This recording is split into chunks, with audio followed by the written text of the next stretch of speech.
Бүгінгі сабағымыз пирамида және қиық пирамида және оларға сырттай іштей сызылған шарларға арналады. Жалпы пирамида, оның табанына байланысты пирамиданың түрлері қарастырылады.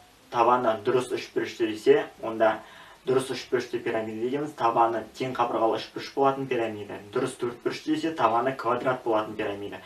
Қалған жағдайларда табаны параллелограмм болатын, табаны ромб болатын деп түрліше айтылады. Көбінесе біздерге көп кездесетін түрі пирамиданың бүйір қырлары тең болатын пирамида.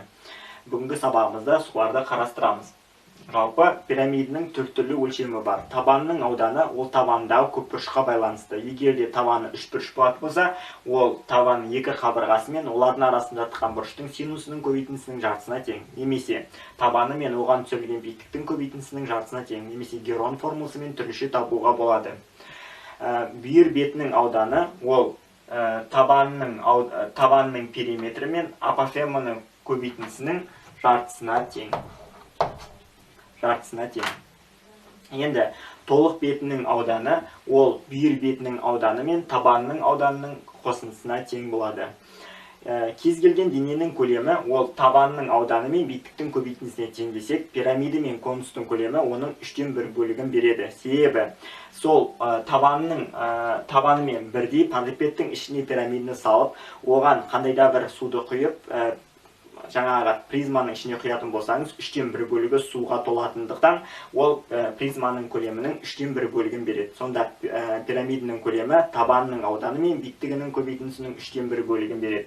Енді бұларға сырттай және іштей сызылған шарларды қарастырайық. Табанына қандай да бір көпбұрыш болатын болса, оған сырттай шар сызылу үшін табанына сырттай шеңбер сызылу қажет. Яғни үшбұрышты, төртбұрыштыларды квадрат болса, оған немесе тіктөртбұрыш болса, трапеция болса, сырттай шеңбер сызылады. Ендеше ондай пирамидаға сырттай шар сызылады.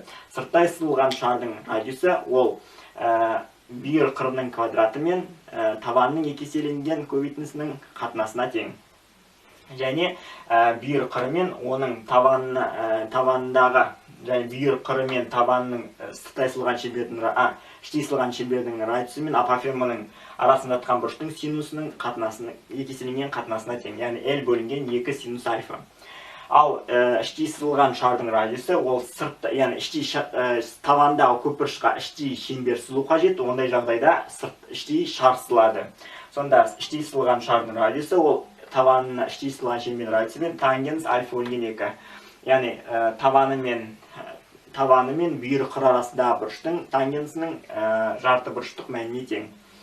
Енді тағы да іштей сызылған шардың радиусы ол биіктігі мен h көбейтілген r бөлінген r қосылған m. M деген апофема, r дегеніміз іштей сызылған шеңбердің радиусы табанына. Және ол егерде мындай көп кездесетін жағдай есептерде табаны мен бүйір қыр арасындағы бұрыш десе, табанына сырттай сызылған шеңбердің радиусы мен бүйір қыр арасындағы бұрыш ол беттіні береді. Ал табаны мен бүйір жақ арасындағы бұрыш десе, онда ол екі жақты бұрыш, екі биіктік арасында бұрыш. Ол таманау перпендикуляр іштей сызылған шеңбердің радиусы мен апофема биіктік қой бүйір қырының биіктігі. Соның екеуінің арасындағы бұрышты береді. Енді қарастыратынымыз қиық пирамида. Қиық пирамида деп табанына параллель қима арқылы бөліп шектелген денені атайды.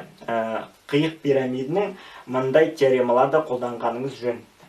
Мұнда кішкентай А, В, С, Д және А1, В1, С1, Д1 арқылы екі пирамида шығып тұр. Жоғарында кішкентай пирамида, сосын үлкен өзі үлкен пирамида. Сонда Қытай пирамиданың биіктігін Қытай ашпен, үлкен пирамиданың биіктігін үлкен ашпен алсаңыз, онда кішкентай пирамиданың биіктігін мен үлкен пирамиданың биіктігінің қатынасының квадраты мына қиманың ауданы мен табанның ауданының қатынасына тең болады.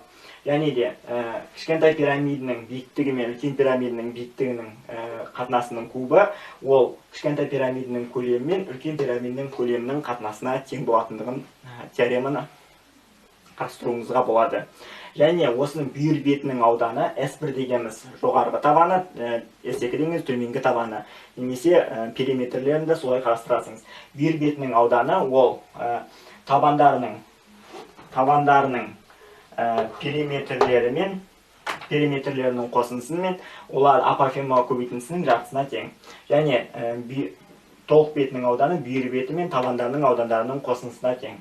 Көлемі 3/1 h дегеніміз ол пирамиданың көлемі, яғни қиық пирамиданың көлемі, табандарының аудандарының қосындысы қосылған түбірасында S1 көбейтілген S2-ні береді.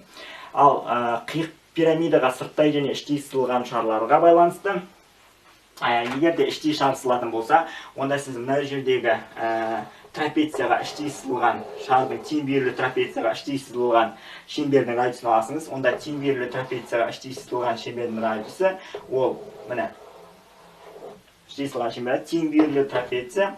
Онда А табаны, Б табаны деп алсақ, биіктігі h, ол мындай теорема h тең болады, түбірасында А-Б-ны береді. Ал іштей сызылған шеңбердің радиусы ол h бөлінген 2-ні биіктіктің жартысына тең. Сонда түбірасында А-Б бөлінген 2-ні береді. Осы арқылы табасыңыз.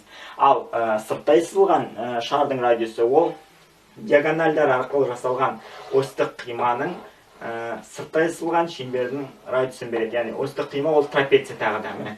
Мына диагональ арқылы жасалған, яғни АС, А1, С1 арқылы жасалған пирамидамыз бар ғой біздің. Осьтік қимамыз арқылы жасалған осьтік қиманың диагональ арқылы жасалған үшбұрышқа сырттай сызылған шеңбердің радиусын береді. Ол қиық пирамидаға сырттай сызылған шардың радиусына тең болады. Сонда біздер АС көбейтілген С1С көбейтілген АС1 бөлінген 4S үшбұрыш АСС1 үшбұрышының қатынасына тең болады. Яғни, мына диагональ арқылы жасалған АСС1 үшбұрышының сырттай сызылған шеңбердің радиусы ол мына қиық пирамидаға сырттай сызылған шардың радиусына тең болады. Тыңдағандарыңызға рахмет.